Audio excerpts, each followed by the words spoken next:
Mu kisanja kya President Museveni eky'okutaano kye yatumye hakuna muchezo ekinyonnyolwa nti tewali muzannyo. President Museveni olunaku lw'eggulo yagobye abasawo ku ddwaaliro ly'e Nakawuka. Come. This has just come, so this one can stay. But these people, please. Bino okubeerawo kyaddiridde President Museveni okuwawaabirwa abasawo b'oku ddwaaliro lino kubanga beesuulirayo gwa Nagamba bwe kituuka ku kukola emirimu gyabwe. Eddwaaliro olw'omukaaga likomesa wa musanvu ku kitanda tewali bawadde omusawo n'omu. Abakyala ab'embuto obasanga wano nga balaajana n'embuto naye nga tewali na musawo abayamba bazaalisa. Mucho Minisitule omubezi w'ebyobulamu ebitandikirwako Saropendi awagidde engeri President Museveni gye yakuttemu ensonga zino bw'ategeezezza nga bwe baali baafunedde okwemulugunya okuva mu batuuze. President yazze buzi wabaddewo ttiimu ebadde ku ground n'esooka ewuliriza n'esooka etambula n'efunya views n'efuna buli ekigenda mu maaso mu ddwaaliro eyo e Nakawuka. Kati President okutuuka okujja nga waliwo ebizuuliddwa ate bibadde biri beyond kubanga batubuulidde abakozi babadde basayininga a week before. Nazze leero nja kusayininga mu kitabo week namba ba weeks 2 ate nga sijja kulinnyawo. Openda annyonnyodde nti eno y'enkola egenda okugobererwa mu ggwanga lyonna okulaba ng'ebyobulamu bitumbulwa. Okukola kino kijja kutuleeta tetugenda kukoma ku kino n'eteeka tugenda kulikyusa okulaba nti abalina okukola supervision nga ba DHOs nabo wawulidde enjogera nti tulina okukyusa etteeka bano badde mu center tusobole okubakyusa.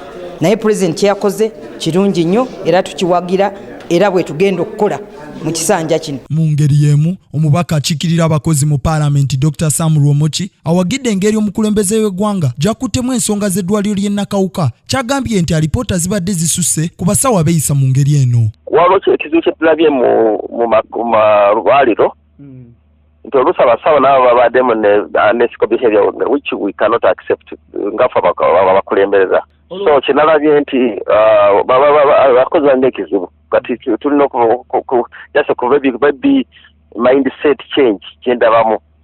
Olaba ebintu byabaddeyo ng'olaba nti abakozi babaddemu n'ebizibu binene nnyo babadde nga tebakoze bulungi ate ekintu ekyo mu malwaliro olaba nti bye tuteekamu ssente nga tukyusiza endowooza y'abakozi n'engeri gye bakolamu ebintu tetugenda kubeera ne improvement yonna mu bintu by'obulamu. Wabula babaka ba Parliament betwogedde nabo bawukanye mu ndowooza ku nsonga y'emu nga bangi beebuuza oba omutendera guno gunaagobererwa. Ndi musanyufu nnyo ku lw'okulaba nti President yakikoze naye ng'aluddewo kubanga abantu tuluddewo nga tulina okunyigirizibwa tunaalaba President ng'agenda buli ddwaaliro lyonna ng'akikola. N'olwekyo President kye yandikoze ekitongole ky'ebyobulamu kyonna kyandyetaaze okulabika nga tukiyiwa.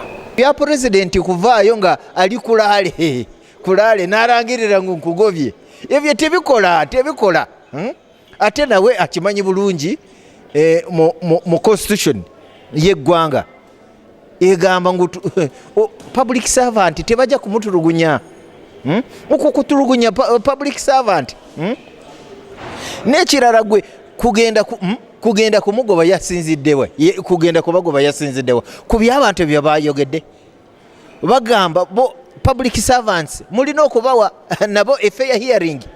That is a principle of natural justice. Omusawo omu ku 12 ababadde bakolera ku ddwaaliro ly'e Nakawuka ye yawonye okugobebwa President Museveni nga n'akulira ebyobulamu mu disitulikiti y'e Wakiso Dr. Emmanuel Mukisa naye teyalutonze. Okusinziira ku kikolwa kya President Museveni eky'okugoba abasawo eggulo mu ddwaaliro ly'e Nakawuka, Minisitule omubezi ow'ebyobulamu bisookerwako Saropendi avuddeyo n'awagira ekikolwa kya President Museveni ng'agamba nti yeno egenda okuba enkola mu kisanja kye bayise mu kisanja hakuna muchezo okulaba ng'ebyobulamu mu ggwanga lino bigonjooka. Opendi agamba nti eno yegenda okuba enkola kubanga wabaddewo ebizibu bingi mu Ministry eno y'ebyobulamu. Steven Turyarugayo, Kingdom TV, amalindirire. This is Kingdom TV.